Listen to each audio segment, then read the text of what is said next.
about the listening component of the literacy unit, working with profoundly and severely hearing impaired pupils who are not signing and watching a clip on the screen. I mean, the listening part from a clip is really difficult. Shouldn't use a clip.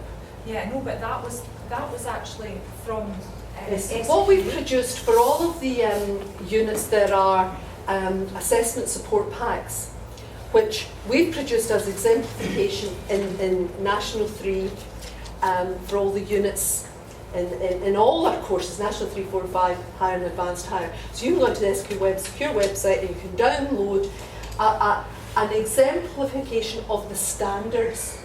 You do not have to use them. You can produce your own.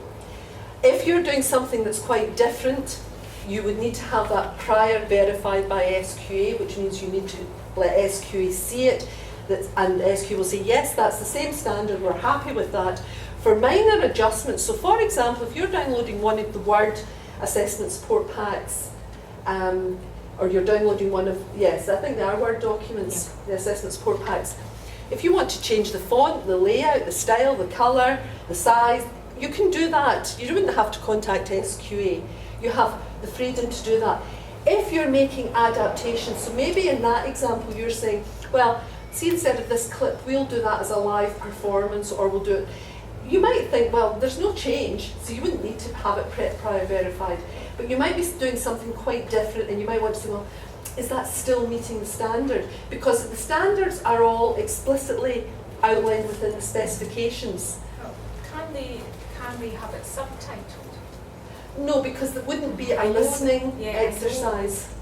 But it's, I mean, I'm looking at this particular clip, and there's no way you could do that as. Can the candidates lip? Yes, would they lip read or? Yes, but a lot of the action, there was no person. The narration was in the background, and they were, you know, they I were would say doing. It was something about, was it Usain Bolt or something like that? Right.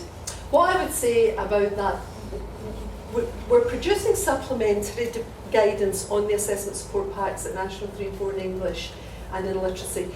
We've been working with the Glasgow Dyslexia Support Service, so we now have available, it'll be available to you in August, additional guidance on delivering these units to candidates who have difficulty with reading and writing. We intend to look at the issues for candidates who have other types of communication difficulties, and we will provide supplementary guidance.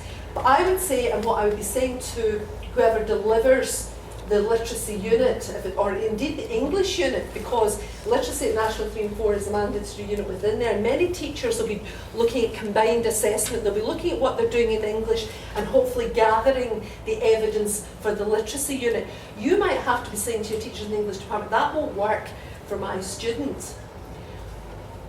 If we're assessing literacy, we're going to have to do it in a we're going to have to develop a different task which allows the candidate still to meet the outcome, and you have in your pack the outcome for listening, what we've got here in 3 and 4. So if we just look at literacy 3 and 4 in your pack, so the outcome 2 listening. So it's listen to and understand straightforward spoken communication by selecting and using relevant information, explaining aspects including audience and purpose, and commenting on effectiveness. Now, that's the outcome. Within the assessment standards, it will also, within the specification, give a wee bit more detail. So it says, responses to listening on at least one occasion. Now, it may be in the class, when that's been done, the teacher uses the exemplification from SQA, the support pack, and the class all watch the video clip and are assessed in listening. What you might have to do is say, well, my student can access that, but they are capable of listening in a live situation.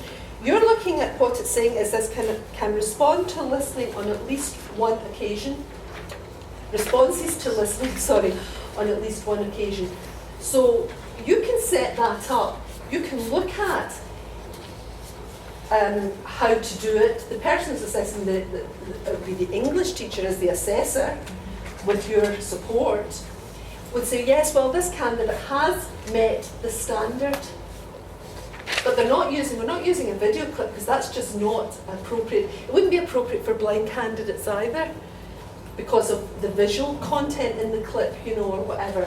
So it's about, for your candidates, it's about thinking, there's the assessment standards, we're not going to use the SQA exemplification, or we're going to tweak it, or we're going to do something a bit different. Again, I think this is the sort of thing in your workshop tasks, this is the sort of thing we want you to think about, so you can feed back to us the issues, and then we can say, well, how can we work with you maybe in producing more detailed guidance that will help you in your school, but we can publish, which will help any hearing impaired candidate doing the literacy unit that it's available.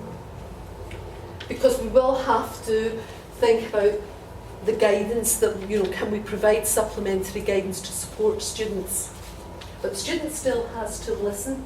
Yeah, interesting. So if we could act as a voiceover, you know, with that could be acceptable. Absolutely. If that was possible, yes. for that particular yes, thing. if it's suited. If it's suited. And if the candidate uses BSL, then again, you're going to have to interpret the voiceover.